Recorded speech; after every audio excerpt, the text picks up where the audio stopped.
Deontay Wilder sent me an email. So I'm saying, let's see the funds, let's talk about it. Tell me where it's going to be. That's not unreasonable to ask where it's going to be. Absolutely. You want to do But that. Eddie, You don't know if there's feel like casino money behind it. You don't No, know what which I think, networks behind it. I think exactly. Thank you, sir. But I think what they're trying to do is they're trying to get the acceptance of the fight, and then go out and attract the funds. But Eddie, Don't blame them for that. But that's how you would do it. That's how I'd do it. If I was offering the same deal, I'd do the same. We're not interested in being shopped around to go to Vegas, to go to New York with no control. We haven't built Anthony Joshua. He hasn't built himself to this position just to say, yeah, go on, off you go. You know, but Eddie, why does it matter where do they get the money from? Because we don't want to be whored out when Anthony Joshua is one of the biggest brands in world boxing by people that he doesn't want to be whored out by. So the answer is he wants to be in control of deals or where the fight is or decisions around the fight. So the answer is about this offer, who makes these decisions? That's another question that we have to ask. That's not unreasonable. We don't want to just sit there and be told, right, you've got to be there on a media tour, you've got to go there, the fight's going to take place there, it's on that network, these are the sponsors involved, by the way, they're all competitive to your sponsors. There's so many things to discuss in a deal of that magnitude with a brand like Anthony Joshua. It's not like, he's not Deontay Wilder. But how come it feels like Anthony Joshua and you are not on the same page? We're on completely the same page. We've spoken 20 times in the last 48 or 72 hours about absolutely every email. We are very, very close. We talk about it all the time. And he, like me, is interested in the offer if it carries the right terms. But it just seemed like he was ready because he put it out there. He said, "Listen, let's go, let's he do would, it." Yeah, if this deal is right for us and the terms of this offer is right, there is every chance we will accept it. Until we know what those terms are, until we know the details of the deal, we cannot accept it. I can't make it any clearer. What's his movement? What's his movement? Unification fight can fall apart. Do you think they feel that urgency the same way you do? I believe Deontay Wilder wants to fight. I believe Anthony Joshua wants to fight. I just requested a meeting to try and help to make the fight. It's not a case of Deontay Wilder says, "Oh, Anthony, these guys, they're just robbing you."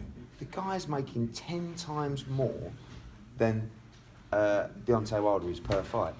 Deontay Wilder is being robbed blind because people are giving him a disservice. He's an excellent fighter. He's an excellent talker. He looks the part. He's an American. He's a WBC heavyweight champion of the world.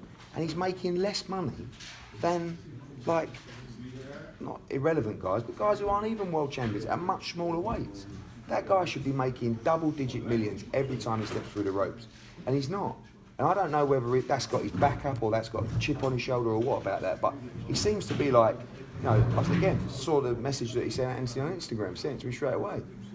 Accusing us really that we're effectively doing a disservice to Anthony Joshua when Anthony Joshua owns the entire pot of money involved in every fight. But if they feel they can find a better source of money in America where he's never fought before, then would you do that? Yeah, but we can make that money as well in America, but we'd like to be involved because Anthony would like to be involved and have some kind of control in the show. There is probably more money in this fight in America than there is in England, but our offer was based on a fight in England where we have built Anthony Joshua. He feels like he would have an advantage in this fight, and with what he has built and the fact that he's the A side, if he had a choice, it would probably be in America. This offer is almost certainly not for UK. That's not a problem. We can talk about fighting in America. We have no problems fighting in America.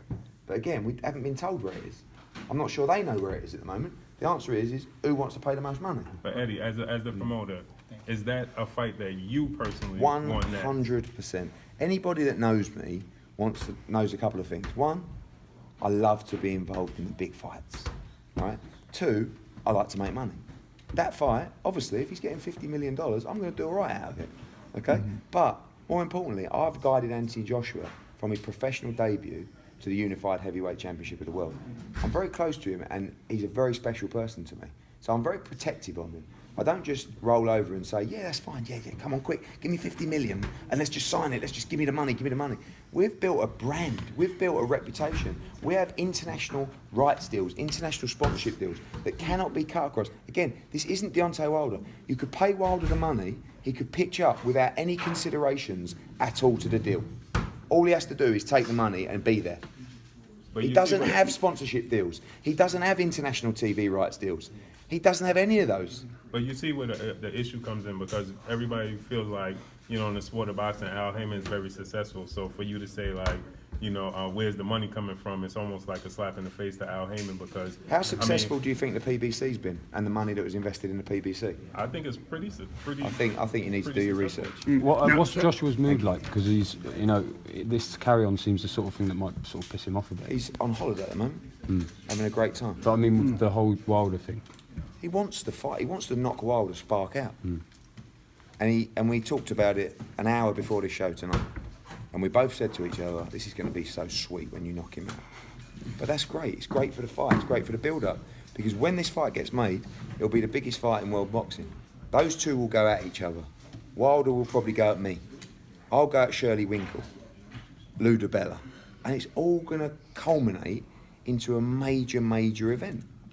You can't compare Golovkin against Canelo with Joshua Wilder in terms of by the end product, by the first bell. The whole attention of the world will be on that fight, because it's two very good, undefeated heavyweight world champions in the first ever 4-belt undisputed heavyweight championship fight.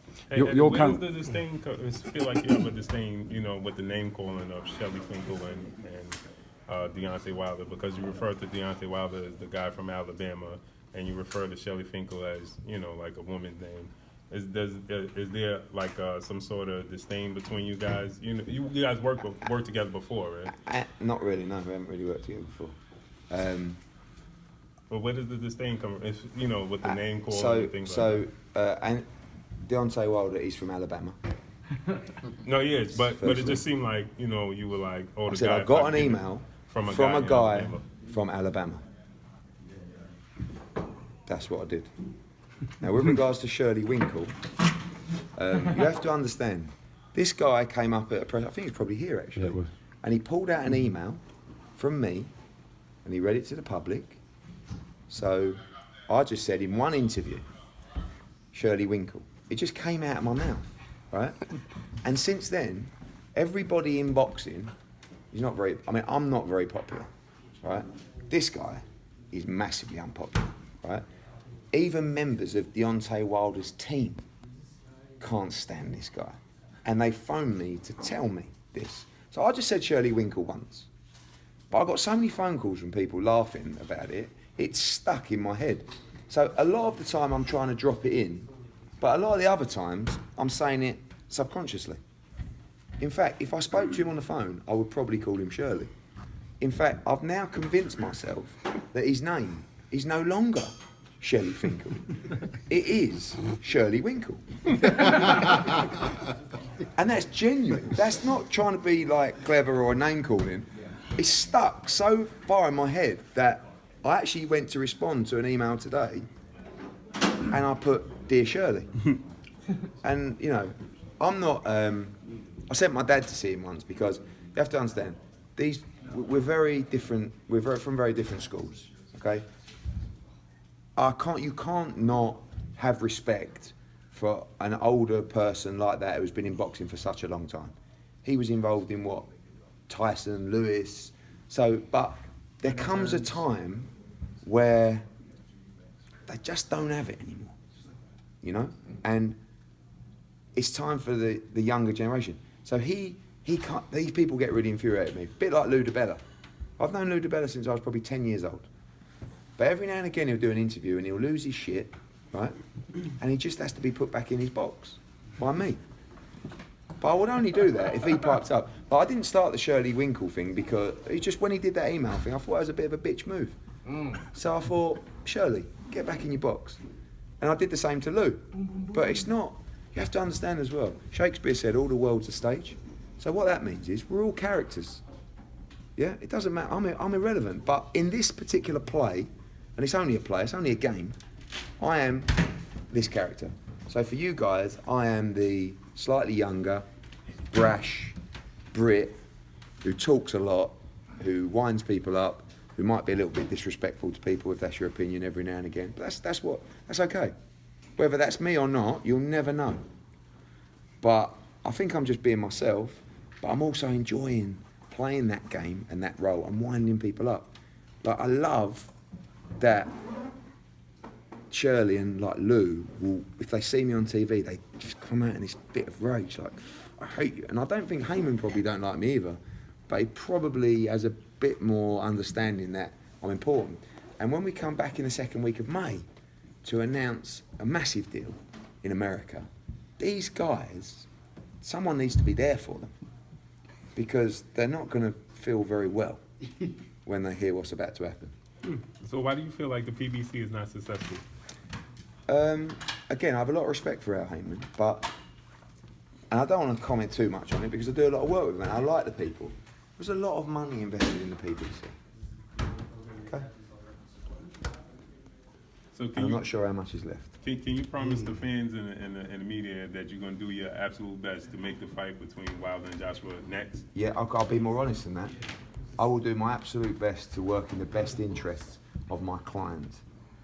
Ultimately, my client, Anthony Joshua, is the complete boss of this operation. Okay? He doesn't work for me. I work for Anthony Joshua, and it's always been that way. He has had every single penny of every single show. Yeah? And we'll take our money from Anthony for doing our services. It's never a purse. Every penny that comes in on the pay-per-view, every penny that comes in on gate, every penny that comes in sponsorship, international TV, sees it all with his team, has it all. That's why he's making 10 times what Deontay Wilder's making per fight. We've built a very successful brand. So I will do my utmost to deliver what Anthony Joshua wants me to deliver, which is the best deal for him, the right deal for his career, and the Deontay Wilder fight, which is what he wants. What did Anthony Joshua say about the $50 million offer? He said, is it real? I said, possibly. He said, what do you want to do? I said, I think we should get a contract.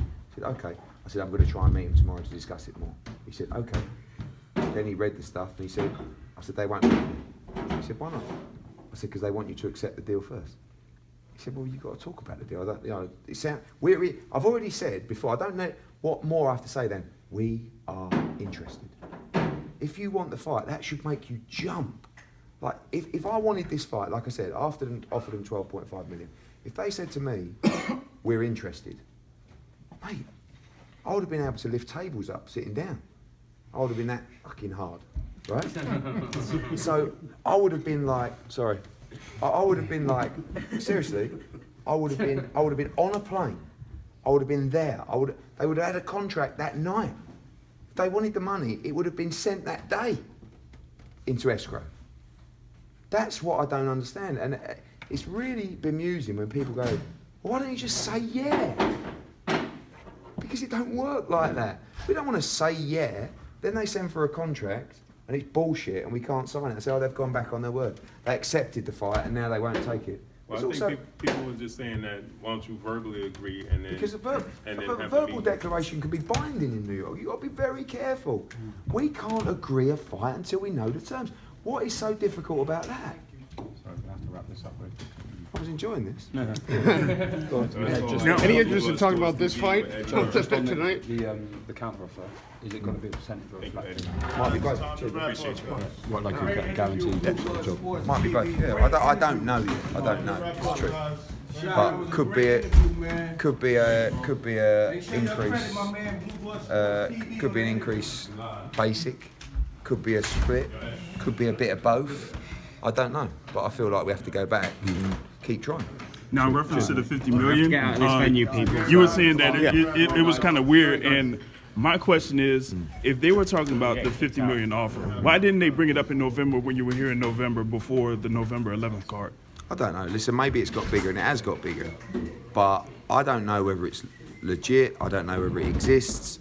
There's successful people involved in the offer.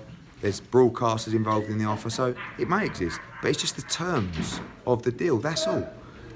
And it's not confusing. It's not hard to understand. Right, it's the concrete. 50 million is of interest to us. Right.